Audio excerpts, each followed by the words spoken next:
pris de vous, quoi. Laisse-moi tranquille. Il y a un aspect important, c'est que dans la vie, on n'est jamais seul. On n'est jamais seul.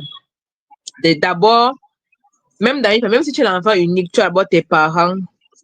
Et tu as tes parents, tu as tes cousins et cousines, tu as tes amis. C'est pour, c'est pour dire quoi? Il faut s'entourer, il faut savoir s'entourer. Et l'entourage compte beaucoup pour développer son, pour développer. Quand on parle de son capital, ça veut dire, on rappelle, ça veut dire ce sont ses compétences, ses connaissances, son savoir-faire, même aussi sa santé et tout. Donc, l'entourage compte pour beaucoup. Vous avez parlé ici là de plusieurs pays et la majorité de ces pays sont des voisins dans le continent asiatique. Donc, ça veut dire que l'entourage compte pour beaucoup. Donc, si on, si on peut aussi, on peut aussi développer, si on peut aussi un peu essayer de développer comment développer ses connexions, ses relations, son entourage pour développer son capital de façon individuelle. Est-ce que vous avez quelque chose à dire sur ce sujet? La parole est à qui la veut. Ok, je vais commencer. Je vais commencer en disant Ok. que pour pouvoir avoir un entourage de qualité ou bien pour pouvoir atteindre ses objectifs en passant par des personnes, en s'entourant de bonnes personnes, je dirais que la première étape, on l'a déjà cité ici, était de se connaître soi-même. Voilà. Et connaître ce que tu veux, avoir des objectifs. Parce qu'une fois que tu as ça, tu peux sélectionner le type de personne avec qui tu veux être.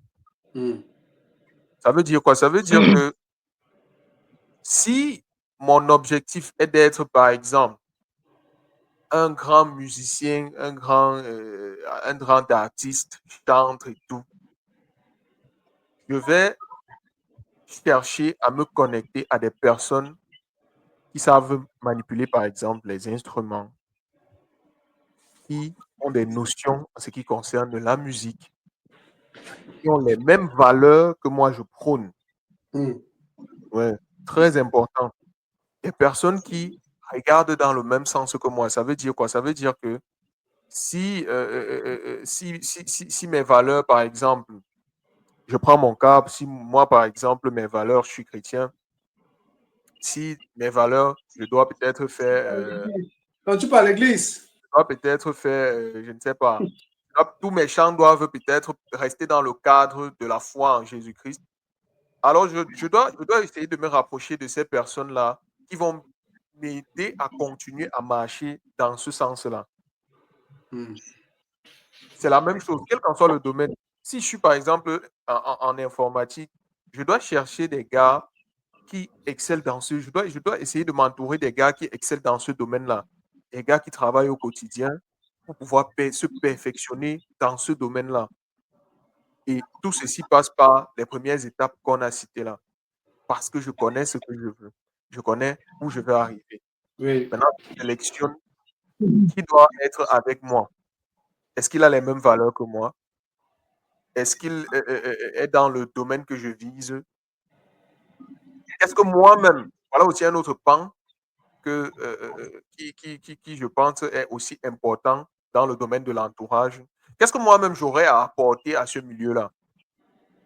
Parce que généralement, tu peux chercher à être dans un environnement ou dans un entourage, mais la réalité, c'est que quand tu n'apportes pas aussi quelque chose, c'est un peu bizarre. Donc, je ne sais pas comment exprimer ça de façon plus claire. Quand tu n'apportes pas un élément, quelque chose, un ajout, quelque chose de plus, quand tu ne donnes pas une valeur ajoutée, c'est pourquoi il est important de développer d'abord le capital humain sur le plan personnel avant de rejoindre maintenant la communauté.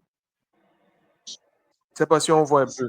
Donc, tu as quelque chose. Donc, genre, ça te permet de contribuer, d'apporter ta contribution. C'est ça, non? Voilà, c'est ça. Tout comme toi, tu te joins à ces personnes-là, ces communautés tech et tout ce qui va avec pour pouvoir évoluer dans ton domaine, eux aussi comptent aussi sur tes connaissances, comptent aussi sur le peu que tu as à donner pour pouvoir apprendre aussi quelque chose de nouveau. Donc, c'est un peu ça. Ok, d'accord, mais je suis d'accord avec ce que tu as dit. Tu as dit, je suis vraiment totalement d'accord. Quand tu connais ce que tu veux, ça te permet de te regrouper avec les gens qui ont la même vision que toi, qui ont les mêmes aspirations. Mais je voudrais aussi, je pense aussi que ça ne veut pas dire que il faut s'éloigner de ceux qui n'ont pas la même vision que toi. C'est ça, non? Il faudrait pas s'éloigner d'eux, c'est ça, non? On ne s'est pas compris. On ne te demande pas de t'éloigner de ceux qui n'ont pas la même vision que toi. Parce que très généralement, les gens confondent les choses. Quand tu vas dire comme ça, on va peut-être penser que tu dis, non, telle personne, je ne vais pas même le saluer, je ne vais même pas le sentir dans mon périmètre. Non, on parle ici des personnes avec qui tu passes énormément de temps. Que ce soit au niveau de Ok, la ok. que ce soit au niveau des amis, que ce soit au niveau même des études, du travail, tu dois toujours faire l'effort d'être entouré, donc d'être quotidiennement avec ces personnes-là qui vont te booster dans la vision ou dans l'objectif que tu t'es fixé. Ça ne veut pas dire que les autres membres de ta famille, tu ne les considères pas, ou bien que les autres connaissances que tu as eu à faire dans la société. Non, ça ne veut pas dire ça. Mais Oui, il je y a voulais juste éclaircir le point parce qu'en fait, ils peuvent aussi quand même t'apporter quelque chose, hein, même si tu peux ne pas t'y attendre, mais ils peuvent t'apporter quelque chose. Donc, je vais juste éclaircir le point là. bien sûr, bien sûr. On ne demande pas de marginaliser les autres et de faire genre, non, toi, tu es trop spécial, tu es celui qui connaît trop ce que tu veux et tout. Non, c'est pas ça. C'est juste de Comme savoir. des personnes fait. C'est juste de savoir, OK, moi, je veux exceller, par exemple, nous, dans le domaine de la tech, il y a ce qu'on appelle la veille intellectuelle.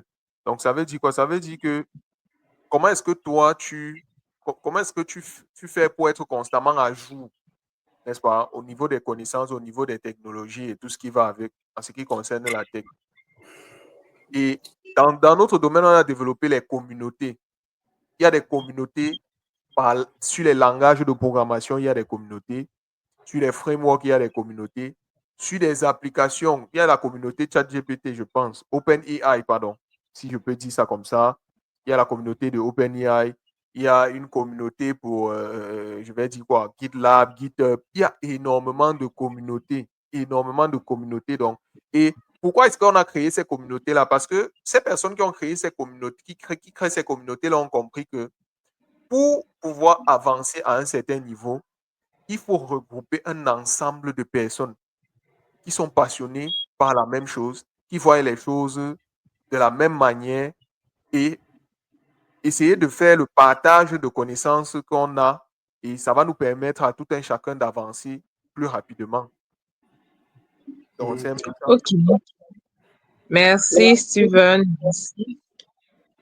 Tu nous invites à nous rapprocher de ceux qui ont la même vision que nous et de ne pas quand même nous éloigner de ceux qui n'ont pas la même vision que nous. Jefferson, tu comprends, Jefferson, tu comprends. J'ai Tu comprends compris. ce qu'il a dit. Moi, je ne Mais comprends nous pas. bien Est-ce écouter. que tu peux revenir sur le éloigné là? Moi, je ne comprends pas. Non, on ne doit pas s'écarter, on ne doit pas s'éloigner de ceux qui n'ont pas la même vision, les mêmes projets que nous, non. Mais tu dis qu'il faut passer plus de temps avec ceux qui ont la même vision que nous, tout en ne pas négligeant ceux qui ne considèrent pas les mêmes, qui n'ont pas les mêmes valeurs que nous. C'est ça, non? Ouais, en quelque sorte, c'est ça. Ouais. Bon, ok. Vous avez beaucoup de choses à vous dire. Je donne ma part de point de vue. Bon, moi, il y a une chose que j'ai appris récemment qui m'a beaucoup marqué et qui est essentielle. C'est quand on est plus jeune, on a des amis. Parce que c'est naturel, tes camarades de classe, les gens du quartier, tout ça. Mais quand tu atteins un certain niveau, le plus tu vieillis, le plus tu as la facilité de te faire des amis. De faire la facilité de faire des amis. Et de deux, à un certain âge, tu dois être capable de choisir les gens avec qui tu veux faire l'amitié. C'est tellement essentiel. À ce moment, tu dois dire, je veux être ami avec telle personne. Et tu pars avec la personne. Mais pour pouvoir dire, je veux être ami avec telle personne, c'est parce que tu sais ce que tu veux derrière cette personne-là. Comme Simina a dit, je vais pas revenir sur ça, le seul favor est, te connaître et savoir tes plans, ça te permet de savoir avec qui t'orienter. Quand je parle vers même plus loin, je dis, tu veux ça donc en cause, off. Même le choix de ton conjoint, la façon avec qui tu as fait ta vie, ça Très important. s'aligne avec qui tu es, avec tes valeurs. C'est tellement important. Et maintenant, comme on dit aussi, se connaître tes faiblesses. Moi, je vais pas être aussi vraiment un peu plus dans le sens où les faiblesses qui sont, moi, c'est pas forcément qu'ils sont dans le même domaine que toi. C'est pas forcément qu'ils sont dans le même domaine que toi. C'est juste une question de la perception de la vie, comment on voit la vie. Je prends un cas très simple. La règle en chair, on va caler statut. Vous savez que, je prends l'exemple de la règle en chair. Quand j'étais sur règle en chair d'abord, avec Steven, quand on cherchait quelqu'un d'autre avec qui on devait travailler, moi c'est moi qui allais, avec Chassem, c'est moi qui est venu te chercher. C'est moi qui est venu vers toi, te proposer le projet. Par rapport, et ce n'est pas comme si tu es le seul niveau dans mon répertoire, je connais tellement de personnes, mais c'est par rapport à... C'est pour dire quoi? C'est pour dire quoi maintenant? Non. C'est pour dire quoi maintenant? Quand tu dis que Laisse-moi tu possèdes moins trop, peut-être c'est pour dire quoi? Que tu voulais me remplacer. Tu voulais me remplacer. Ouais, voilà, je peux parler comme tu veux. C'est pour dire ceci. Quand tu as envie de faire quelque chose, et quand tu as un plan, tu connais tes forces, tu connais tes faiblesses, tu connais aussi avec qui t'allier pour faire quelque chose. C'est-à-dire que quand tu prends ton téléphone, tu regardes. Si tu as la personne à qui est proposé, il va poser à 2 personnes, tu te poses à 3 seuls. Pour dire, parce que tu connais le profil, tu connais à quel point la personne, parce que tu connais tes points forts, tu connais les points forts, peut-être en cause, tout ça. Et tu as même vu la première fois qu'on fait l'entretien, on parle de quoi? On parle de qu'est-ce qui te plaît, qu'est-ce qui ne te plaît pas, tout. Et on se rend compte qu'on se rejoignait quelque part. On se rejoignait parce que sur beaucoup de pans. Tu vois que ce n'est pas le hasard. Ça veut dire que c'est par rapport à ce que je veux réaliser, par rapport à la vision que vous avez. L'argent, tu n'aimais pas trop l'argent. Mais aujourd'hui, tu commences à la compagnie. Tu vas la compagnie. Je pense à aimer l'argent plus que vous. C'est pour dire qu'à un certain âge, à un certain niveau de ta vie, tu dois sélectionner, donc tu choisis avec qui tu veux faire des choses. Et quand tu connais tes points faibles, qu'elle disait par exemple, tes points faibles aussi, tu peux être avec des gens, je prends peut-être le cas, tu peux être quelqu'un que tu es trop généreux, mais tu es quelqu'un que tu es trop, disons que tu es trop dépensier. La personne qui va compléter, si tu veux faire un business, c'est rester avec quelqu'un qui est vraiment carreau de domaine financier. C'est aussi ça, avoir le self-awareness. Connaître tes forces et connaître tes faiblesses et savoir où est-ce qu'on peut te compléter. C'est ça qui tue souvent les gens. Très souvent, on croit que si tu veux réaliser quelque chose ou bien réaliser un business, tu dois souvent être du même cercle que moi, bien les gens de la même profession que moi. Pourtant, c'est faux. Tu as aussi besoin des gens d'autres domaines, bien d'autres professions qui vont venir te compléter. C'est ça aussi, où le self-awareness est tellement important. Et aussi avoir un projet long terme. Donc, par rapport à l'entourage, je le dis toujours, je m'attelle assez. Vraiment, nous sommes qui nous sommes par rapport à avec qui nous marchons. On a beau dire ce qu'on veut. Et parle de avec qui nous marchons, avec qui nous restons vraiment, avec qui nous partageons le temps. On a beau dire ce qu'on veut, je le dis. Moi, je ne vais jamais arrêter de le dire. On peut tout raconter ce qu'on veut. Quand tu es avec certains types de personnes, ils finissent par t'influencer. Qu'à soit positivement, qu'à soit négativement. Tu vas ressembler avec certains types de personnes, vous êtes là, ils vont te dire peut-être, moi, je dois lire un livre, je dois faire ci, je dois faire ça, je dois faire ça. Et la personne lit et vous en parlez. Toi, même par curiosité, même par orgueil, bien par n'importe quoi, quand tu as le sentiment de travailler, tu vas vouloir faire aussi. Si tu restes avec les gens, peut-être tu fumes. 1 an, 2 ans, 3 ans, 4 ans, 5 ans, que tu restes avec les gens. Ce n'est pas juste que tu les écoutes au travail, bien tu les écoutes à l'école. Non, les gens avec qui tu passes du temps. Et du temps de qualité. Tôt ou tard, tu vas t'aligner. C'est pour que l'entourage aussi te dirige vers comment, parce qu'il y a des gens peut-être qui aiment ça, qui sont critiques, vraiment critiques, et qui sont objectifs. Ça te pousse aussi à chercher un certain niveau d'excellence. Tu penses que c'est les gens qui te cajolent, qui félicitent tout ce que tu fais, ça te reste la médiocrité, ça te fait rester la médiocrité. Donc, c'est vrai que l'entourage, pour moi, vraiment, je le dis jamais assez, je vais toujours le marteler. Ok, donc j'ai une petite question à ce sujet. On est d'accord que le capital humain permet de développer l'économie et donc de faire de faire grandir le pays, c'est ça, non? Oui. Ouais. Ok. Donc, si l'entourage, prenons seulement les différents points qu'on a déjà abordés, le fait de se connaître soi-même, d'avoir un bon entourage et tout. Donc, ça veut dire que les pays qui n'ont pas une bonne économie, ça veut dire que sur ces points-là, c'est vraiment zéro, bien bas. Bon, quand on parle qu'un pays, moi, que ça va un peu plus ou moins complexe. Pourquoi? Parce que d'abord, un côté, je prends l'Afrique. L'Afrique a d'abord un passé colonial. D'abord, c'est une histoire, on va pas régner 1400 ans, bien 400 ans d'esclavage avec un revers de la main. C'est pas juste la bonne mentalité, le développement personnel qui va changer tout ça. C'est beaucoup systémique, c'est beaucoup de mentalité. En fait, c'est un travail. C'est un C'est un travail. énorme travail. C'est un énorme travail. Donc, c'est un truc un peu plus ou moins complexe à vraiment apprendre. Je peux dire que ne pas avoir peut-être un bon capital humain, ça suffit pour dire que c'est la raison de l'échec. Non, c'est plus complexe. C'est très complexe que même pas entrer à l'intérieur. Parce que ça me dépasse en âge. Je peux en parler, mais on va parler avec des faits critiques, comme des gens comme avec un panel de personnes qui sont capacitées à le faire mieux que moi. Ok, bon, c'est bon. Donc, on a parlé qu'il faut savoir s'entourer et tout. Déjà, l'entourage, c'est une façon de s'investir, d'investir sur soi-même, c'est ça, non?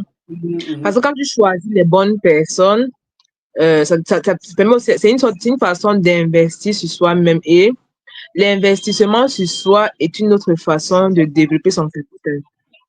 Je prends un exemple. Je connais, je connais quelque chose, mais je ne connais pas la totalité de la chose. Donc, du coup, si je veux approfondir mes connaissances, je suis obligée de payer pour une formation. C'est ça, non? Donc, l'investissement sur soi est une autre façon de développer son capital personnel.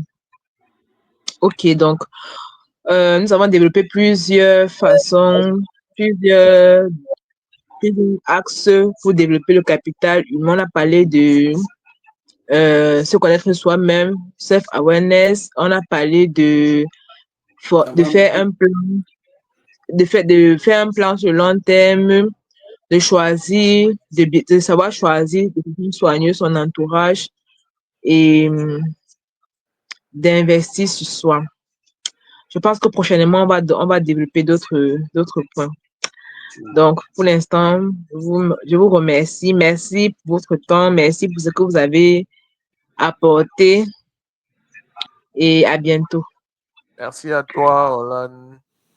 Merci de nous avoir suivis. C'était Rise and Share, votre émission de partage de connaissances pour la croissance dans le milieu professionnel. N'oubliez pas de vous abonner, de liker, de partager et surtout d'activer la cloche de notification pour ne pas rater les prochaines éditions. À très bientôt.